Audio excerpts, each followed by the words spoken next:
Hi, and welcome to our weekly podcast. I'm Brent Dodge, and I have with me Linsey Olson, a physical therapist from Alpine Physical Therapy, here to talk to us today about aquatic physical therapy. Linsey, thanks for joining us. Thanks for having me.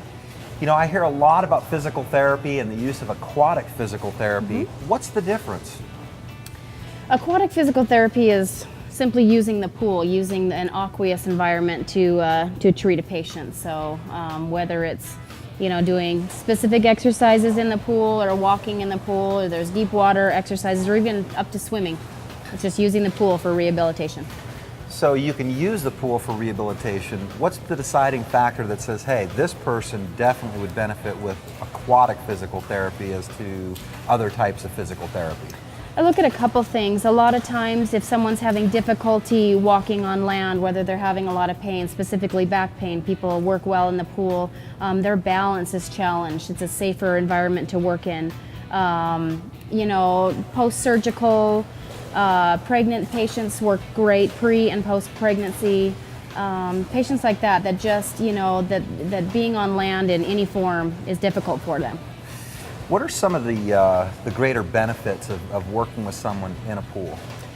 Well, the pool does two things. One is the hydrostatic pressure, meaning that the pressure of the water pushes in on the body, so on the joint. So if there's swelling in a joint or a problem happening in there, it gives you a little bit of compression, a little bit of pressure on those joints. As well as it has a buoyancy effect, meaning that it takes a little weight off. So if someone is having pain walking because the compression through their joints is painful, get them into the water, and that buoyancy effect really takes that away. Linsey, you mentioned some conditions that you might think about for people that might benefit in the pool. Are there other conditions that you'd want to mention? A couple other chronic diseases, people that have emphysema or a lung disorder, or even a cardiac patient work well in the pool because of the different benefits of it.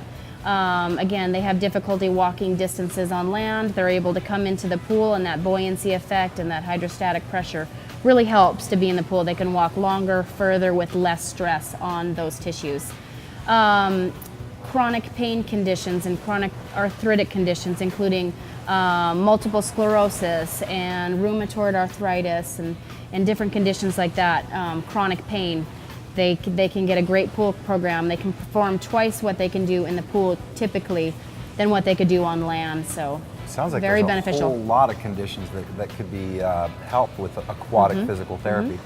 Well, I was just thinking about a time in my life when I had some ongoing back pain and happened to be at a hot pool. And I got in and I did a bunch of different stretches, and I found it was a super effective way to take care of pain. Is that something that you find clinically as well? I do, especially the warm aquatic environment. You're able to relax the muscles, so you can have a little bit more give through your muscles and through your tendons, and therefore the joints can stretch a little bit easier.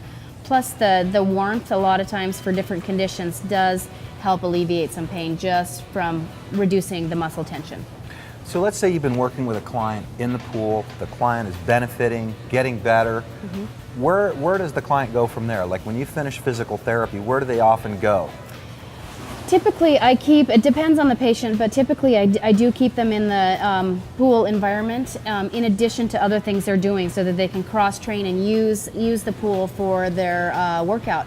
You can do so many different things and expand on it and progress through using the water's resistance and using different water tools for their program. But a lot of times I do progress them into a land program that mimics some of the things we were doing in the pool, that they can advance on their own through the land type environment.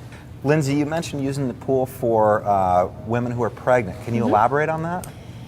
Women that are pregnant typically have a lot of joint aches and pains. The joints are a little bit more relaxed, and therefore a little bit can be a little bit shifting at times, so they can get some different pains. So the aquatic environment is really nice for them. A lot of different places offer aquatic classes that they can continue with if they don't have complications. That it's a really great source to continue a regimented, regular exercise program. It does make for an easier delivery and an easier postpartum recovery for these women. And do you offer anything like that in your practice? We do. We are doing a 3-time-a-week pool program right now for pre and post pregnant clients. Tuesday, Wednesdays, and Fridays. So it's been a really fun class to teach, and it's been fun. Fantastic. You know, I want to say thanks to Linsey for coming out and sharing this excellent information, and I know you're awaiting the tip of the day.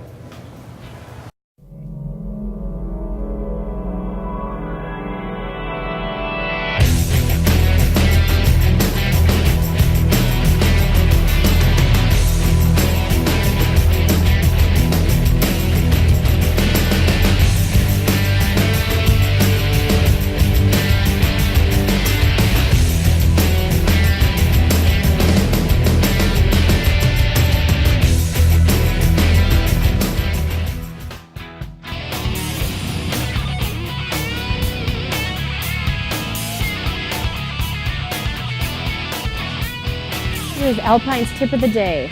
If you're someone that thinks that you would benefit from doing some sort of aquatic rehabilitation or aquatic therapy, feel free to call our clinics, as we are able to put you through a full program to let you get back out and enjoy your life. The aquatic environment is a great place to relieve stress off your joints and get you back to your daily activities. I'd like to say again, thanks to Linsey for sharing this information on aquatic physical therapy, and you can get more information on our website. Click on therapies and find the document on aquatic physical therapy, or feel free to call our clinics.